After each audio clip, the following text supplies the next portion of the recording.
Hi friends, welcome to our channel. இன்னைக்கு நாம பார்க்க போறது சூப்பரான ஒரு டின்னர் ரெசிபி தான். வாங்க வீடியோக்குள்ள போலாம். இப்போ பாத்தீங்கன்னா சீசன்ல பட்டாணி நிறைய கிடைக்கும். அந்த மாதிரி ஃப்ரெஷ்ஷான பட்டாணி வாங்கி வச்சிருக்கேன். இத வச்சு நம்ம ஒரு கிரேவி செய்யலாம். வெங்காயம் கட் பண்ணி வச்சிருக்கேன், தக்காளி கட் பண்ணி வச்சிருக்கேன். இது பாத்தீங்கன்னாக்கா மிளகா, பச்சை மிளகா என்னோட கார்டன்ல உள்ளது. இது வந்து பார்க்கறதுக்கு சைஸ் சின்னதா இருக்கும், ஆனா பயங்கர காரமா இருக்கும். இது மல்லித்தலை. இதோட அளவுகள் எல்லாமே நான் டிஸ்கிரிப்ஷன் பாக்ஸ்ல கொடுக்குறேன், செக் பண்ணிக்கோங்க.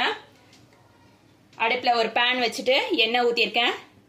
எண்ணெய் சூடு வந்ததுக்கு அப்புறமா பட்டை சேர்த்துக்கலாம், கொஞ்சமா சோம்பு சேர்த்துக்கலாம். சோம்பு பொரிஞ்சதுக்கு அப்புறமா வெங்காயம் சேர்த்துக்கலாம். வெங்காயம் கலர் மாறினதுக்கு அப்புறமா கொஞ்சமா உப்பு சேர்த்துக்கலாம். இது கூடவே இஞ்சி பூண்டு சேர்த்துக்கலாம்.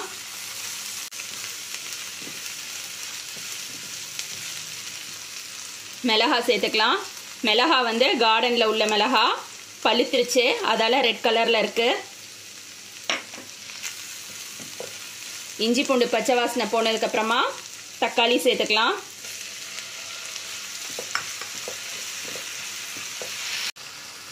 தக்காளி வதங்கினதுக்கு அப்புறமா காஷ்மீரி மிளகாத்தூள் போட்டுக்கலாம். அது கூடவே வெறும் மிளகாத்தூளும் ஆட் பண்ணிக்கிறேன்.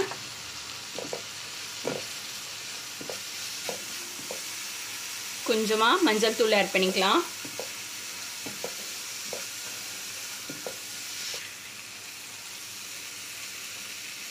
தனியாத்தூள் ஆட் பண்ணிக்கலாம். ஜீரகத்தூள் ஆட் பண்ணிக்கலாம். தனியாத்தூள், ஜீரகத்தூள் எல்லாமே தனித்தனியாக தான் பவுடர் பண்ணி வச்சுருக்கேன், அதுதான் சேர்த்துருக்கேன். தக்காளி வெங்காயம் எல்லாம் நல்லா மசிஞ்சதுக்கு அப்புறமா இதில் நம்ம எடுத்து வச்சிருக்க பட்டாணி சேர்த்துக்கலாம்.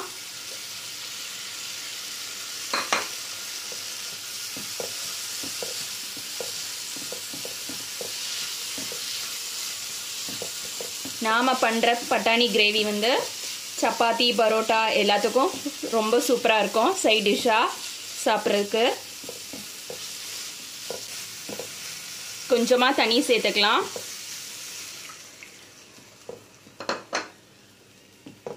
ஃப்ரெஷ்ஷான பட்டாணி சேர்த்துருக்கதால 10 நிமிஷம் வேக வச்சா போதும்.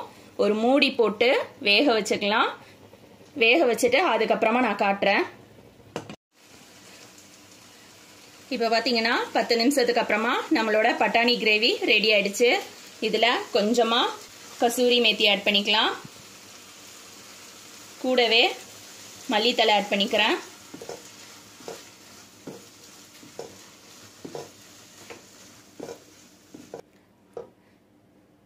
இப்போ நம்மளோட பட்டாணி கிரேவி ரெடி ஆயிடுச்சு. இதை வந்து ஒரு சர்விங் பவுலில் மாற்றிக்கலாம். ஹோட்டல் ஸ்டைலில் பட்டாணி கிரேவி ரெடி ஆயிடுச்சு. இதே மாதிரி நீங்களும் உங்கள் வீட்டில் செஞ்சு பாருங்க. தேங்க்ஸ் ஃபார் வாட்சிங்.